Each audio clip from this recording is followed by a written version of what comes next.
विज्ञान अकादमी में आपका बहुत बहुत स्वागत है।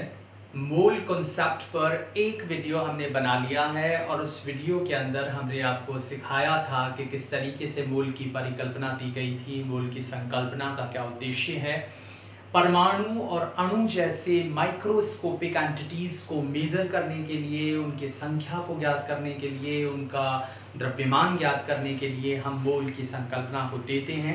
आज के लेक्चर में मोल को कैलकुलेट कैसे किया जाता है, उसकी गणना कैसे की जाती है, ये बहुत इंपॉर्टेंट क्वेश्चन है जो हर कंपटीशन एग्जाम में पूछा जाता है।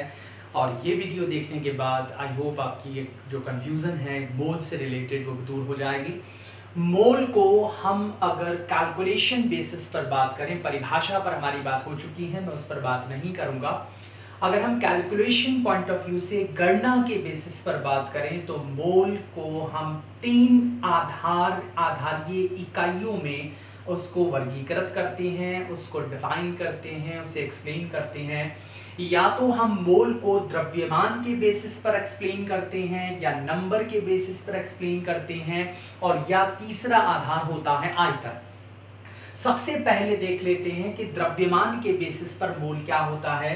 एक मोल पदार्थ का अर्थ होता है किसी भी पदार्थ का एक मोल उसके ग्राम परमाणु भार या ग्राम अणु भार के बराबर हुआ करता है।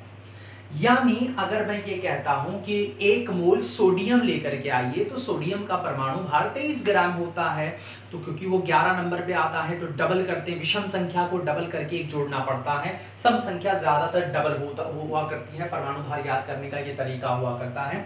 तो एक मोल सोडियम जो है वो 23 ग्राम के बराबर होगा। यानी अगर किसी ने 23 ग्राम ला करके दिया है तो वो एक मोल ला करके दिया है।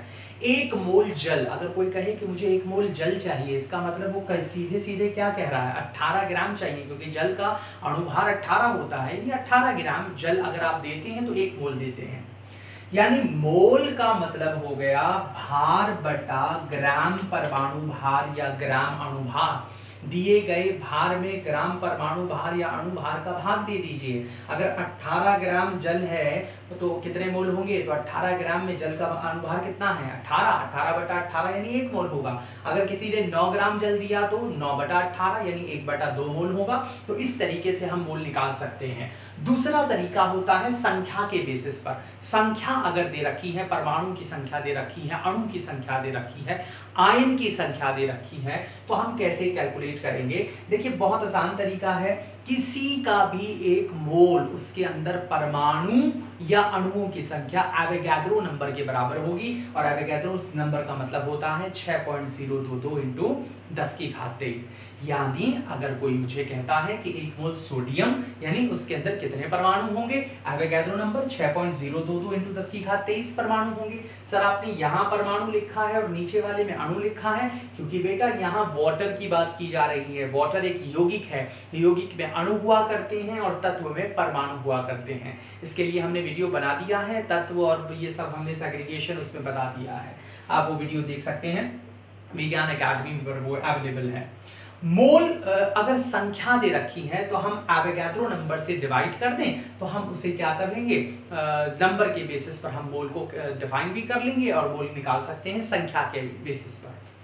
तीसरा तरीका होता है वॉल्यूम के बेसिस पर, और यहाँ जो वॉल्यूम हम ले रहे हैं उसके लिए जो कंडीशन है वो एनटीपी है। एनटीपी का मतलब होता है नॉर्मल टेम्परेचर एंड प्रेशर, यानी जब टेम्परेचर 0 डिग्री सेंटीग्रेड हो और प्रेशर 1 atm यानी 1 वायुमंडलीय दाब हो, तो किसी भी गैस का एक मोल 22.4 लीटर के बराबर होगा। यानी एक मोल हाइड्रोजन में 22.4 लीटर हाइड्रोजन होगी, एक मोल जो है अमोनिया के अंदर 22.4 लीटर अमोनिया होगी। तो ये थोड़ा सा आप ध्यान रखें। और अगर आयतन दे रखा है तो आयतन को 22.4 से डिवाइड कर दीजिए, मोल का मान आ जाएगा। तो ये तीन तरीके हैं, नंबर, मास और वॉल्यूम। इन तीनों को अगर हम नटशेल बात करें, बिल्कुल आसान तरीके से समझने की कोशिश करें, किस तरीके से हम इसे याद कर सकते हैं। पिछला वाला जो वीडियो है जो आपने अभी तक देखा है उसका आप स्क्रीनशॉट ले लीजिएगा। मैं जल्द जल्दी से लिख देता हूं क्योंकि वीडियो लंबा हो जाएगा। अगर हम मोल कैलकुलेट करना चाहते हैं, अगर हमें मास गिवन है, अगर हमें नंबर गिवन है, संख्या दे रखी है या वॉल्यूम दे रखा है, देखिए अगर मास गिवन है तो आप क्या करेंगे, ग्राम एटॉमिक मास या ग्राम मॉलिक्यूलर मास से डिवाइड कर दीजिए मास को, तो मोल निकल जाएगा। और मोल को आप इनटू कर दीजिए ग्राम एटॉमिक मास से या ग्राम मॉलिक्यूलर मास से, तो ये जो है आपका मास निकल जाएगा। इसी तरीके से नंबर को अगर आप एवोगैड्रो नंबर 6.022 इंटू 10 की घात 23 से डिवाइड कर देते हैं तो मोल निकल जाएगा। और मोल को अगर आप मल्टीप्लाई कर देते हैं 6.022 इंटू 10 की घात 23 से, तो ये मोल जो है नंबर में कैलकुलेट हो जाएगा। इसी तरीके से वॉल्यूम अगर गिवन है तो डिवाइड कर दीजिए 22.4 लीटर से, और अगर आपको मोल गिवन है तो गुणा कर